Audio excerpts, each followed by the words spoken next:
मैं जल्दी से आपकी टिप्पणी और एक संदेश भी चाहता हूं कि ये किसानों का आंदोलन है, लेकिन अगर आपको याद हो जिस तरह से जन लोकपाल का आंदोलन हुआ था, जब अन्ना हजारे और जिस आंदोलन में से अरविंद केजरीवाल और आम आदमी पार्टी जैसे निकली, एक आंदोलन की पैदाइश है वो।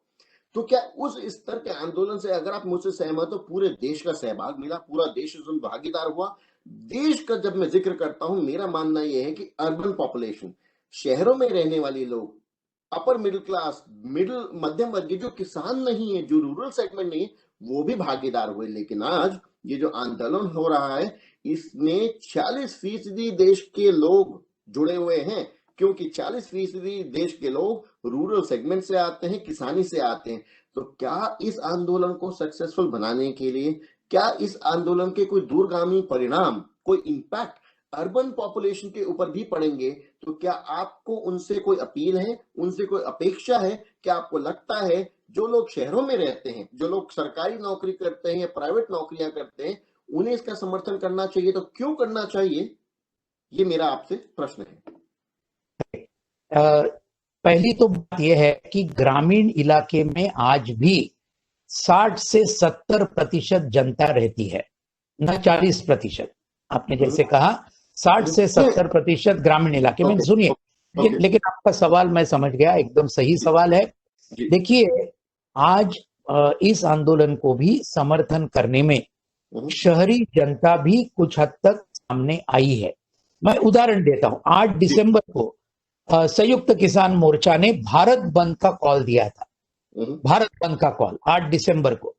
उस भारत बंद को पूरी शहरी जनता ने भी बहुत बड़ा समर्थन दिया। हमारे मजदूर वर्ग ने समर्थन दिया, मध्यम वर्ग ने समर्थन दिया, महिला, छात्र, नौजवान, वकील, डॉक्टर, इंजीनियर, इतना ही नहीं, व्यापारियों ने भी समर्थन दिया। यानी ये सब के मिडिल क्लास जो आता है, इन्होंने 8 दिसंबर का ये भारत बंद कामयाब करने के लिए बहुत बड़ी हिस्सेदारी पूरे शहरों के अंदर जरूर की, नंबर 1। लेकिन साथ में जरूर इनका ये और बढ़ना चाहिए, उनका योगदान और बढ़ना चाहिए। ये आपका कहना बिल्कुल सही है। क्यों बढ़ना चाहिए? क्या इन फार्मर लॉ से उन लोगों के ऊपर भी कोई एकदम प्रभाव पड़ेगा? करेक्ट, उसी पर मैं आ रहा हूं कि ये फार्मर लॉ सिर्फ फार्मर के ऊपर आज हमला नहीं करती, पूरे जनता के ऊपर ये फार्मर लॉ का बहुत बड़ा हमला होने वाला है। जैसे कि पूरे हमारे देश की खाद्य सुरक्षा, यानी हमारा उसके ऊपर बहुत बड़ा हमला होगा। जैसे मैंने कहा, रेशन व्यवस्था ये वो खत्म करना चाहते हैं। इसेंशियल कमोडिटीज एक्ट, ये जो तीसरा कानून है, अत्यावश्यक वस्तु कानून, इसके अंदर उन्होंने जो बदलाव किए हैं कि चावल के ऊपर गेहूं, दाल, चीनी, उसके बाद तेल, आलू और प्याज, इसका पूरा अभी जमाखोरी करने का उन्होंने अभी अनुमति दी है, वो जो तीसरे कानून के अनुसार। इसमें बड़े कॉरपोरेट और बड़े व्यापारी इसका जमाखोरी करेंगे और काला बाजार करेंगे। पूरे आम शहरी जनता को भी इन सब चीजों के दाम बहुत बड़े पैमाने पर बढ़ने वाले हैं। अदानी साहब इसके अंदर पूरी तरीके से उतर आए, 20 रुपए को खरीद करते हैं और 200 रुपए को शहरी जनता को और ग्रामीण जनता को बेचते हैं। अंबानी साहब वही कर रहे हैं। तो ये सब, इससे पूरे दाम बढ़ने वाले हैं। शहरी जनता के ऊपर भी बहुत बड़ा हमला इससे होगा। दूसरी बात, ये अभी हम पूरे दिल्ली के बॉर्डर पर बड़े वहां बोर्ड लगाए हैं, नो फार्मर्स नो फूड, क्योंकि ये अन्नदाता है ना, हमारे पूरे देश के हमारे अन्नदाता है। ये मध्यम ने, मजदूर वर्ग ने, हमारे सभी शहरी इलाके में रहने वाले लोगों ने ये जरूर सोचना चाहिए कि अगर ये किसान, ये अगर पूरी तरह से खत्म हुए तो हमारे देश का अनाज खत्म होगा और हम उसके अंदर खत्म होंगे, क्योंकि खाने के लिए कुछ नहीं मिलेगा। हमारे प्लेट के ऊपर लंच में, ब्रेकफास्ट में, हमारे डिनर में जो कुछ चीजें आती है, अगर किसानों ने ये पैदा नहीं की होती तो आज हम भूखे रहते थे। तो ये बात आज हमारे पूरे मध्यम वर्ग के लोगों ने, शहरी लोगों ने, हमारे मजदूर वर्ग तो समझता ही है, क्योंकि उन्हीं के ऊपर भी ये 4 लेबर कोड इसी सरकार ने, जिस दिन ये किसान विरोधी कानून पास किए, उसके अगले हफ्ते हमारे मजदूर वर्ग के ऊपर हमला करने वाले 4 लेबर कोड ये इसी सरकार ने मजदूरों के खिलाफ में भी पास करवाए, तो उसके खिलाफ मजदूरों का संघर्ष भी जारी है। तो ये हमारी अपील है कि पूरे देश में ये समझना चाहिए कि अभी ये सिर्फ किसानों का आंदोलन नहीं रहा, किसान लड़ रहे हैं न सिर्फ अपने लिए लेकिन पूरे देश के लिए। आपके लिए भी किसान लड़ रहे हैं, खाद्य सुरक्षा के लिए लड़ रहे हैं, और इस देश को बेचने की पूरी कोशिश आज मोदी सरकार जो कर रही है, आप देखिए रेलवे का निजीकरण कर रहे हैं, एयरपोर्ट का कर रहे हैं, पोर्ट का कर रहे हैं, टेलीकॉम का ऑलरेडी किया है जियो और ये सब से, बैंक का कर रहे हैं, बीमा क्षेत्र का कर रहे हैं, हमारी खदानें, ये सब शिक्षा, स्वास्थ्य जो मध्यम वर्ग और शहरी इलाके के लिए बहुत महत्वपूर्ण, पूरा देश बेचने का कोशिश ये मोदी सरकार कर रहा है। देशी विदेशी कॉरपोरेट्स को इसको अगर रोकना है तो ये किसान आंदोलन के साथ पूरे देश की जनता ने एक साथ आना चाहिए और पूरे देश का यह आंदोलन बनाना चाहिए। यही मैं बहुत ही अपील पूरे देश की जनता को मैं करना चाहता हूं। क्या जैसे एक जेपी आंदोलन हुआ था जिसमें से बहुत सारे राजनीतिक लोग निकले, जिसकी एक चढ़नी हो गई देश की, उसके बाद एक अन्ना आंदोलन हुआ जन लोकपाल जिसमें से आम आदमी पार्टी और बड़े बड़े नेता, इवन अरविंद केजरीवाल या फिर योगेंद्र यादव जैसे लोग भी उसी में से निकल के एक राष्ट्रीय पटल पर आए, क्या इस आंदोलन में से भी ऐसा कुछ होने की उम्मीद रखते हैं कि ऐसा होने के बाद कोई नेता, किसान नेता, उनका कद बढ़ जाएगा? किसानों का क्या होगा मैं नहीं जानता, लेकिन क्या आपको लगता है राजनीतिक उठापतन होने का कोई संभावना? देखिए, इसके अंदर हमारे दृष्टि से सबसे महत्वपूर्ण बात यह है, किसान नेता वर्कर तो आएंगे ही, उसमें बात अलग है, लेकिन जो बुनियादी बात इस आंदोलन के बाद होनी चाहिए, और ये मैं एक नया मुद्दा आपके सामने रख रहा हूं कि नई नीतियों के लिए आज हमको नेता नहीं चाहिए, हमको वैकल्पिक नीति चाहिए इस देश के लिए। और उस नीति को अगर हम आगे बढ़ा सके, ये मोदी सरकार की ये जो पूरी तरीके से देश को बेचने वाली और किसान मजदूरों के खिलाफ, मेहनतकश लोगों के खिलाफ की जो नीति है, बड़े बड़े कॉरपोरेट्स को तरीके से करने की नीति है, इस नीति को बदलना चाहिए और हमारे मेहनतकश जो जनता हमारी देश की है उनके पक्ष की नीतियां हो। इस प्रकार से अगर ये बदलाव हुआ इस आंदोलन के बाद, तो कुछ ये आंदोलन ने कुछ सही में कुछ कमाया, ऐसे हम कह सकते हैं। तो ये नीति बदलने का जो सवाल है, मुझे लगता है हमारी दृष्टि से, अखिल भारतीय किसान सभा की दृष्टि से आज नेता की गरज नहीं है, नीति की गरज है, और वो सही नीति होनी चाहिए। तो नीति बदलने के लिए अगर मैं सही हूं, बताइएगा आप, अगर मैं सही हूं कि भारतीय जनता पार्टी हो या कांग्रेस हो या कोई भी अन्य सरकार हो, हर सरकार ने सत्ता में आने के बाद कुछ और किया, विपक्ष में जाने के बाद कुछ और किया, शायद आप सहमत होंगे, मुझे लगता है आप जरूर सहमत होंगे। तो क्या आपको लगता है, जैसे आपने भी बोला 50 से 70% इस देश की आबादी अगर किसानी में है, रूरल पार्ट में रहती है, तो क्या इस तरह की नीतियों को बदलने के लिए, देश में एग्रीकल्चर को सपोर्ट मिलने के लिए, जिस देश का इतनी बड़ी जनसंख्या एग्रीकल्चर से जुड़ी हुई है, क्या किसानों को चुनाव लड़ने पड़ेंगे? क्या उन्हें प्रतिनिधि बनकर चुनाव लड़कर लेजिस्लेटिव असेंबली में आना चाहिए? देखिए, इस आंदोलन का एक परिणाम जरूर होगा, सभी पार्टियों के ऊपर, बीजेपी हो, कांग्रेस हो, बाकी सभी पार्टियों के ऊपर इस आंदोलन का जबरदस्त दबाव न सिर्फ अभी लेकिन आने वाले समय में भी रहेगा। और हमें ऐसा उम्मीद है कि इस आंदोलन के चलते कई राजनीतिक पार्टियों अपनी नीति को उनको बदलना होगा, किसानों के पक्ष की नीति ये उनको अपनाना होगा, क्योंकि वो ये सोचेंगे जरूर कि अगर हम नहीं ये करेंगे तो ये किसान आज बीजेपी के खिलाफ गए हैं क्योंकि उन्होंने हमले किए हैं, लेकिन अगर हमने भी इस प्रकार का किया तो फिर वो नौबत आएगी कि हमारे खिलाफ भी किसान पूरी तरीके से आज हमारी तरफ भी आएंगे। तो ये मुझे लगता है कि इसका एक बहुत सकारात्मक एक असर होगा, सभी पार्टियों के ऊपर होगा कि भाई इसके ऊपर अगर हम ये करें तो हमारी नीति किसान के बाजू में होनी चाहिए, किसान के पक्ष में होनी चाहिए, और उसके मुताबिक अगर वो बदलाव हुआ तो मुझे लगता है कि किसानों को कुछ अच्छे दिन जरूर आने वाले हैं। तो आप ये कह रहे हैं कि किसान खुद चुनाव लड़े या ना लड़े, लेकिन सारे दलों को आज ये एहसास आभास जरूर हो जाएगा कि अगर इतनी सशक्त, इतनी शक्तिशाली सरकार के विरोध में किसान एकजुट हो गया, तो उन सारी पार्टियों को भी सोचना पड़ेगा कि किसान के लिए कुछ करना पड़ेगा, सिर्फ बोलते रहने से काम नहीं होगा। एक मेरी पर्सनल टिप्पणी है, उसके ऊपर आप क्या सोचते हैं, और उसके बाद देश में शहरी लोगों को क्या संबोधन करेंगे, फिर हम समापन करते हैं। मुझे वास्तविक तौर पे एक सोशल थिंकर के तौर पर ऐसा लगता है, जब मैं ऑब्जर्व कर रहा हूं, कि हम टुकड़े टुकड़ों में, वर्गों में इस सरकार की अलग अलग नीतियों का विरोध कर रहे हैं। तो क्या आपको लगता है समय आ गया है कि देश एकजुट होकर एक दूसरे का साथ दे? नहीं तो आज जो किसानों के साथ हो रहा है, कल को वो शहर में रहने वाले लोगों के साथ किसी और सब्जेक्ट, किसी और विषय पर हो सकता है। तो क्या आपको लगता है हम वर्गों में बंट जाएंगे और सरकारें उसका फायदा उठा लेंगी? एक प्रश्न हाँ या ना में बता सकते हैं।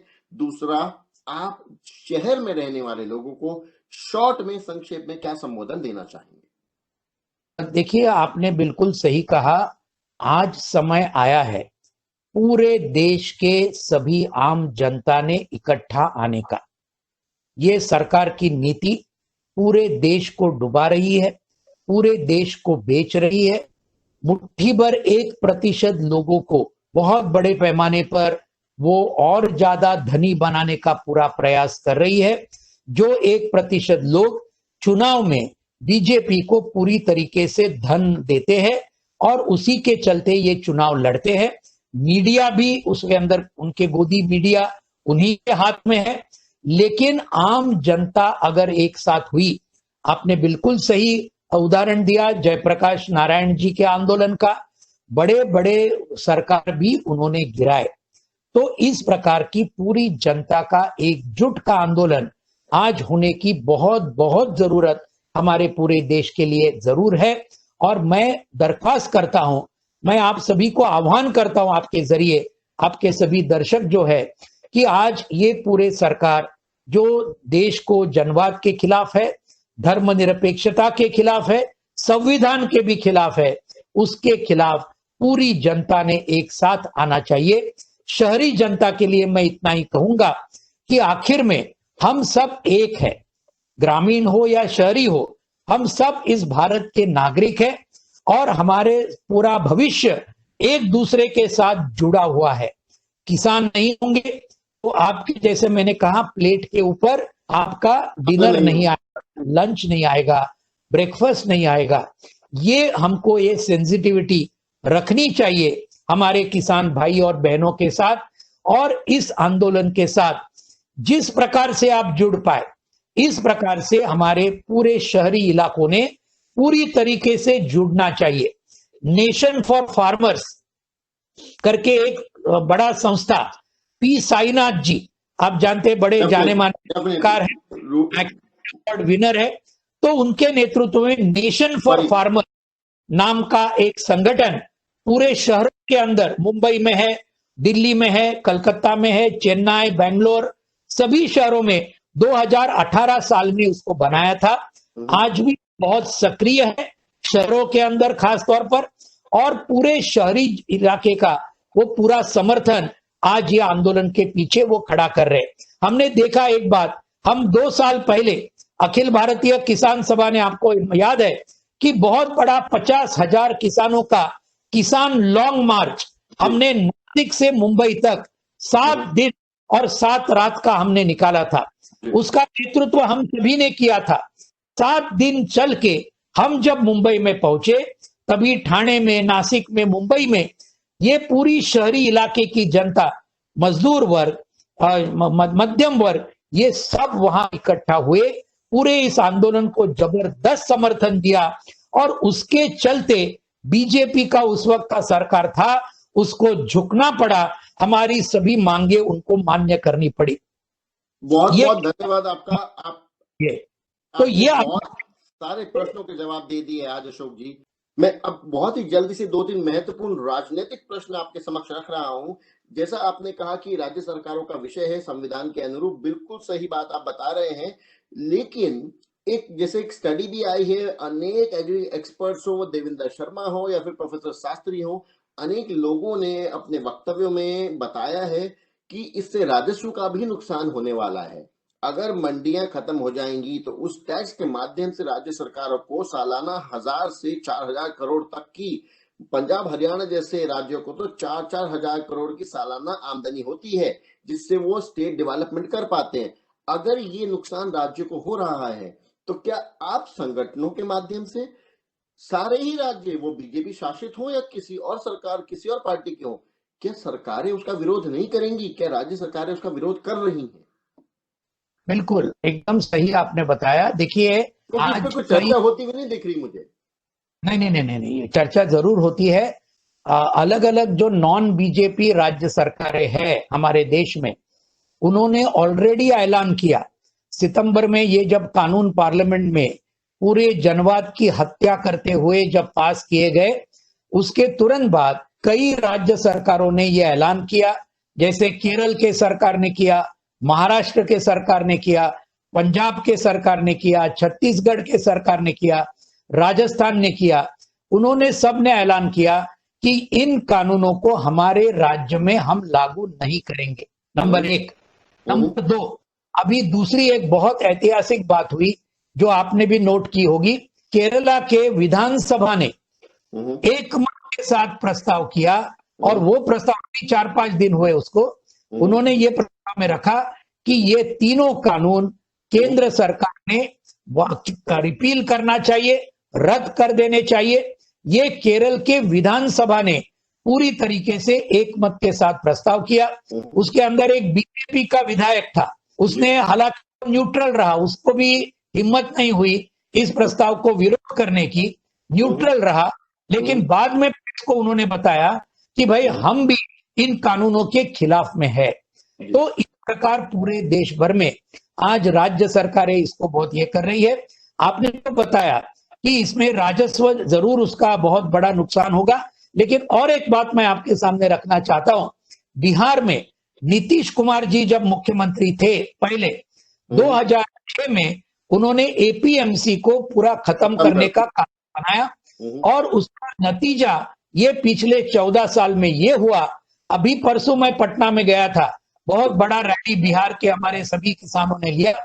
किसान बोल रहे हैं कि अभी जो धान के लिए जो आज एमएसपी सरकार ने डिक्लेयर किया है 1878 रुपया प्रति क्विंटल, अभी बिहार के किसानों को 800 से 1000 रुपया क्विंटल सब मिल रहा है सिर्फ, यानी 800 से 1000 रुपया कम, एमएसपी से कम मिल रहा है बिहार के किसानों को। और उसका एक बहुत महत्वपूर्ण कारण,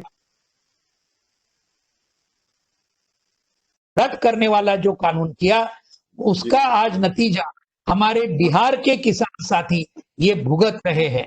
तो इसलिए ये this is a very very disasters step about the APMCs, and this has to be taken back. महत्वपूर्ण प्रश्न मेरे दिमाग में अभी आया, मैंने पहले से सोचा नहीं था। क्या किसान अपने अपने राज्य सरकारों को भी प्रेशराइज करेंगे अगर सारे देश के किसान खड़े हो जाएं कि हमारे राज्य सरकारें इन कानूनों को लागू करने से पीछे हट जाएं? क्या ऐसा भी कोई प्रेशर बिल्डिंग करने का प्लान है या सोच है, या उससे कुछ उपलब्धि हो सकती है? बिल्कुल, ये जो 23 जनवरी का गवर्नर राजभवन के सामने हर राज्य के अंदर जो बड़े प्रदर्शन होंगे, उसके जरिए राज्य सरकारों को भी ये कहा जाएगा कि उसके बारे में आप भी ये कानूनों, जहां पर उन्होंने ऑलरेडी डिक्लेयर किया है वो बात अलग है, लेकिन जिन्होंने अभी तक डिक्लेयर नहीं किया वहां पर भी उन्होंने ये ऐलान करना चाहिए, ये कानूनों को हम लागू तो नहीं करेंगे, और केंद्र सरकार ने इन कानूनों को वापस लेना चाहिए। जैसे केरल विधानसभा ने किया है उस मुताबिक, उसी तरह बाकी विधानसभाओं ने भी ये वहां के प्रस्ताव ये पारित करने चाहिए। सब जगह से ये दबाव केंद्र सरकार के ऊपर रणनीति जरूर है।